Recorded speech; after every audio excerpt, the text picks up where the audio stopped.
정작 그 마음을 내봐야지만이 알게 됩니다. 마음을 내기 이전에는 어떠할까요? 우리는 충분히 그동안의 관계들을 통해서 충분히 이와 같은 마음가짐을 내야 된다는 걸 이해하고 낼 수 있겠지만요. 이 단계가 없는 분에게 이 마음을 내야 된다라고 했을 때, 아이고, 내가 그 마음을 어떻게 냅니까? 라고 대번에 그 얘기를 하게 되지 않습니까? 이것이 어떠한 것을 얘기하는지를 모르지 말이죠. 그렇죠? 네. 그런데도 묘하게도 마음을 내본 다음에는 이게 무슨 얘기를 하는 건지를 알게 되지 말이죠. 이렇게 다르다 이 말입니다. 이해하는 것이. 그러니 이것을 어떻게 말로 표현할 수가 있겠습니까? 이거 충분히 같이 공감한다라고 하는 것은 표현해서요. 나와 너가 있다고 한다는 거죠. 이 정도의 대중은 정말 위대한 대중입니다.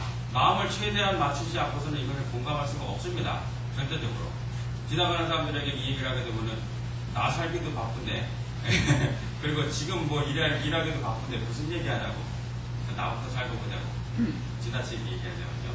그러기도 할라치인데 그리고 또 아이고 내가 어떻게 이 마음을 내겠습니까? 라고도 할 수가 있을 텐데 우리는 충분히 이 마음을 내보자라고 했을 때 마음을 내보시고 이것이 무엇임을 직감할 수 있지 않습니까? 이건 보통의 이진전심의 상태가 아니고는 불가능한 일입니다. 이것은요. 네. 그러니 이게 보통 인연이게 되는 말이죠. 그런데 우리가 알고 나니까 너하고 나하고 있어서 이게 뭐 보통 인연이라고 하겠습니까? 사실은 좌뇌적 측면에서 보니까는 그 과정이 있는 것처럼 여겨졌고 좌뇌적 성향에서 보니까는 이와 같은 모습들이 차등으로 존재하는 것으로 인식이 되어졌을 뿐입니다. 사실은요. 네, 모든 꿈이라 이 말입니다. 누구의 꿈일까요? 네, 말하자면 나의 꿈이에요. 내가 잠들어가지고 그렇게 저렇게 이렇게 꿈을 꿨는데 이러한 것을 쫙 꾸게 된 것이 이 정도가 지금 경험될 수가 있겠네요. 잘 따라가보십시오. 이 꿈이 실제인 양 여겨지는 측면에서는 상상이 좀 불가능하겠지만요. 이 정도 좀 깨어지는 측면에서는 상당히 가능해집니다. 그러자면요, 무엇이냐면요. 이것이 꿈으로 존재하고 있는 것이라고 하는 것을 완전히 이해했을 때, 그렇지 않았을 때는 이 존재 방식과 전혀 다를 수도 있다라고 하는 요거예요. 전혀 다름에 대한 인식이요. 근데 다르다라고 하는 그런 논리적인 이해가 아니고, 네, 논리적인 이해가 아니고요. 실제로 이와 같은 존재 방식 아닌 존재 방식이요. 뭐라고 표현해야 될까요? 모습도 필요 없고, 네, 언어도 필요 없고, 오직 뭐라고 해야 될까요? 마음으로만 존재하는 존재 방식. 이것도 상상이 갑니다. 충분히. 네. 이만큼 우리들은 이렇게 꿈을 꾸는 이 꿈을 꾸고 있을 겁니다. 그리고 이것이 꿈인 줄 몰랐을 때는 이것이 나의 원래 존재 방식의 전부인 양만 생각을 하게 된다는 말입니다. 이러한 원리에 입각해서 6가지 세상을 볼게 된다고 말씀드린 겁니다. 부처님께서. 네, 묘하게도 그리고 이것을 이렇게 6가지 세상을 돌고 있다고 하는 것을 모른다고 한다면 바로 우리가 이와 같은 정보를 얻어듣지 못했을 때는 지금 이와 같은 존재 방식이 전부의 존재 방식으로 밖에는 모르지 않습니까? 네, 그러므로 6가지 세상을 본다라고 하는 것도 모르고 또 이 꿈이라고 하는 성질이 꿈인 것을 알지 못하는 한 그 속에서 그냥 이와 같은 존재 방식이 전부의 존재 방식이냐 활용을 하면서 살 뿐이고 거기서 운이 나빠가지고요. 네, 말하자면 동물의 의식을 쓴다든지 지옥의 의식을 쓴다든지 하게 되면 또 들어가야 된다 이 말입니다. 그리고는 이와 같은 년이 없기 때문에 한없는 세월 동안 그것을 경험을 해야 돼요. 바로 어떠한 증거냐면요. 그럴 수밖에 없다라고 하는 증거가 뭐냐면요. 우리가 이런 공부를 하지 않는 입장이었다고 하면 어떨 것인가를 생각해본다면 알 수가 있겠죠. 다시 말해서 우리가 똑같은 인간의 상태를 경험하는 수많은 사람들이 이 공부를 다 하고 있지는 않잖아요. 그들은 그냥 전부 이것의 존재 방식이 전부인 양만 생각을 하고 있다 이 말이죠. 예. 그런데 우리가 이것을 이해하는 측면에서 봤을 때 이거 별것도 아니라고 하는 것이 느껴지죠. 이 세상에서 뭐 많은 것들을 가져봐야 부를 성취해봐야 명예를 성취해봐야 이 세상 안에서만 이라고 하는 것이 느껴지잖아요. 부질없다는 것도 느껴지게 되고 그렇죠? 네. 바로 이 정도까지 우리가 이제 왔습니다. 그리고 그러니 이 정보를 우리가 얻어낼 수 있다라고 하는 건 참으로 놀랍고 신비로운 일입니다. 네. 꿈에 젖어 있었을 때를 상상해 본다고 하면 그렇지 않습니까? 네. 그러면서도 또 자부심, 자만심이 아닌 자부심, 그런 자기 확신 측면에서의 말씀입니다. 이것도 있어야 됩니다. 내가 바로 이 정보를 알고 네, 참됨으로 나아갈 수 있는 존재구나 라고 하는 이 자신감, 네, 이것도 필요합니다. 그러므로 여러분들이 이제부터는 이전의 존재 방식으로 존재해야 될 분은 아닙니다. 어느 누구보다도 앞서 나간 말하자면 세상의 모든 일들을 실제로 나의 일처럼 여기는 그런 분들의 마음을 내줄 때가 됐습니다. 그리고 이 마음을 낸 다음부터는 존재 방식이 정말 틀려집니다. 틀려집니다. 그럴 수밖에 없지 않겠습니까? 언젠가는 내가 제도해야 될 대상으로 부인이 으이그 하려다가도 참을 수밖에 없잖아요. 진짜 못났어 라고 하려다가도 내 책임인데 어떻게 못났다라고 얘기를 합니까? 그쵸? 이 부분도 이해되셔야 됩니다. 그리고 저 못난 사람 하려고 하는 내 책임이니 못난 사람이라고 얘기할 수가 있겠습니까? 내 책임인데.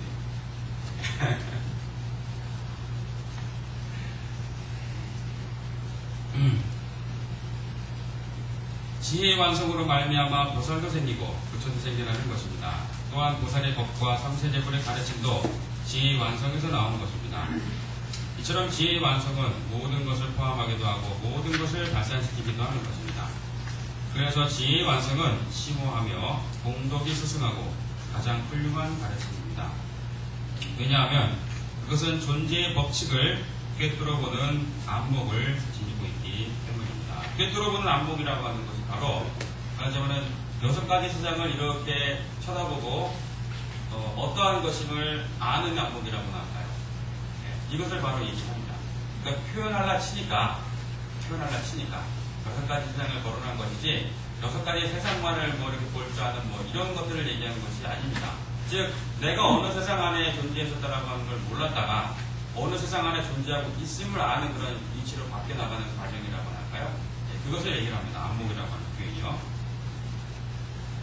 그리고 그 안목이 생겼을 때 이 존재계 상에서만의 이 존재계가 전부라고 여겼었는데 그것이 아니라고 하는 것을 알게 되고 이 존재계 상에서 좋다 나쁘다라고 하는 것 중에 좋은 것을 굳이 따라가려고 막 애를 쓴다거나 그러지 않게 되겠죠. 저절로요. 왜냐하면 이 세상 안에서만의 일이니까요. 즉, 이 꿈 안에서만의 일이니까요. 이 꿈을 깨버리면 아무런 상관이 없다 이 말입니다. 전혀 이 존재 방식하고는 다른 존재 방식을 충분히 또 선택할 수 있다 이 말입니다. 그러니 여기서의 존재 방식에서 큰 그런 무엇인가에 대한 매력을 느껴 그걸 성취하느라고 인생을 건다든지 그럴 필요가 없게 되겠죠. 우리는 석가모니 부처님을 위대하게 느껴지면서 부와 명예를 추구하지 않는 그 누가 있다고 한다면 우리와 비슷한 이가 있다고 한다면 그렇게 훌륭하게 여기지는 않습니다. 그렇죠? 석가모니를 그렇게 훌륭하게 여겼는데요. 그는 오히려 더 많이 안 가졌잖아요. 더 많이. 그리고 얼마나 큰 배신자입니까? 백성들을 다 배신했잖아요. 왕이 돼가지고 백성들을 이끌어야 될 사람인데 그 백성들을 다 배신해버리고 그냥 나가버렸잖아요. 배신자. 그런데 그 얘기는 참으로 위대하다고 하고 우리는 정작 이제 떠나려고 했을 때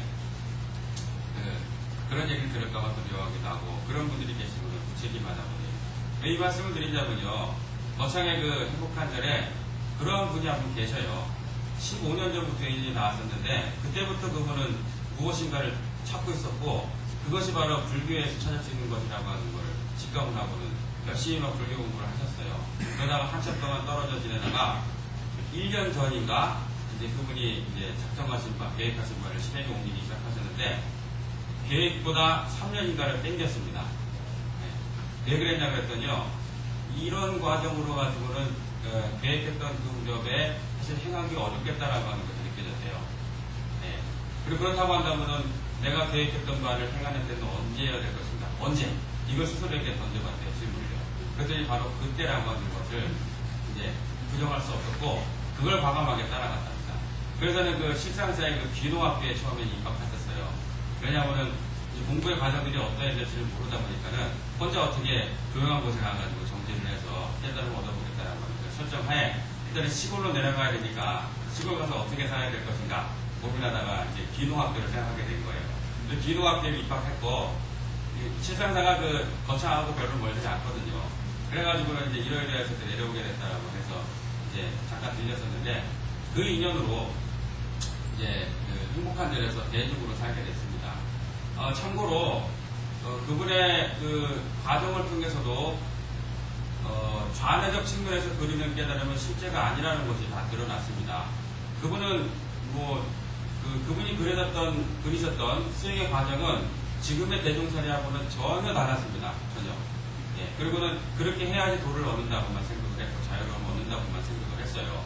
그러고 나서 이제 기노학교를 졸업하고 다음 단계의 삶의 방식을 이제 찾기 이전에 잠깐 이제 대중살이를 하다가 급기야 이제 당신이 향해 나아갔던 방향이 어느 정도는 그려놓은 것임을 알게 됐고 왜 대중살이를 하라고 얘기를 했는지를 알게 됐고 모리심이 뭔지를 알게 됐고 등등을 이제 체득을 하게 됐죠. 근데 그분이 겪으셨던 게 바로 그거였어요. 친구들에게도 미친놈이라는 얘기를 들었대요. 정신 빠진 놈이라고 가정을 다 버리고 그렇게 생각하냐고. 그리고 장인어른한테 얼마나 욕을 먹었는지 모른답니다. 장인어른한테. 그 장인어른과는 이렇게 과감한 선택을 하기 이전에는 불법에 대해서 그 거사님께서 알고 계시는 바를 알려드리고 장인어른께서 기뻐하시고 그러셨던 관계였답니다. 근데 장인어른의 입장에서도 그 불법에 대해서 기뻐를 하셨는데 왜 정작 그 사위가 그 길을 향해 나아가려고 하면서 왜 싫어하느냐 이 말이죠. 우리의 존재 방식이 사실은 앞뒤가 이렇게 잘 맞지 않는 거라고 얘기할 수가 있고 그려지는 것을 아직은 쫓고 있는 존재 방식을 선택하고자 하는 것이 드러났다 이 말입니다. 실제 행은 감당을 못했다 이 말입니다. 왜냐하면 내가 그동안에 존재했던 존재 방식에 그 매력적인 것들에 대해서 놓기가 힘들었기 때문에 이걸 과감하게 그분이 놓으셨던 겁니다. 그리고는 뭐랄까요? 그분의 삶은 이제는 일체 중생을 대상으로 해서 얼마큼의 생이 걸릴지라도 모든 존재들을 내가 깨워드리라라고 하는 그런 마음가짐으로 하루하루를 살고 계십니다. 바로 우리 주변에 있다 이 말입니다. 그 말씀을 드리고 싶었어요. 그러니 누구나 가능한 일입니다. 그리고 우리가 지금 짚어봤듯이 이전의 존재 방식 상태에서 보는 것과 이렇게 말하자면요. 이전의 존재 방식을 떠나서 보는 세상의 모습하고는 많이 다릅니다. 그래서 우리들에게 전해진 정보 중에 이런 정보가 한 가지가 있어요.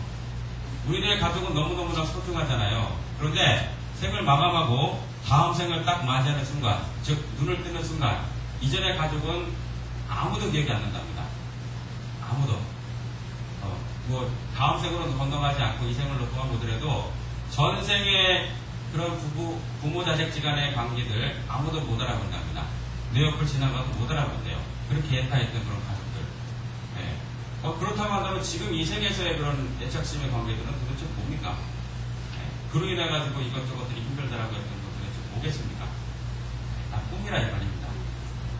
그러므로 새로운 존재 방식을 선택하시죠. 이 얘기는 마음으로 이해해야지만이 이렇게 안 들립니다. 마음으로 이해하지 않고 좌뇌가 이해하면은 저 스님은 가족을 버리래더라. 이렇게 얘기를 합니다. 사랑스러운 가족을 버리래더라. 저는 그 얘기를 한 게 아닙니다. 결국 그 얘기 하지 않습니다. 실제로 이런 얘기를 가끔 들어요. 가끔. 스님 소중한 가족들을 막 버리라고 하고 가족 파탄자라고.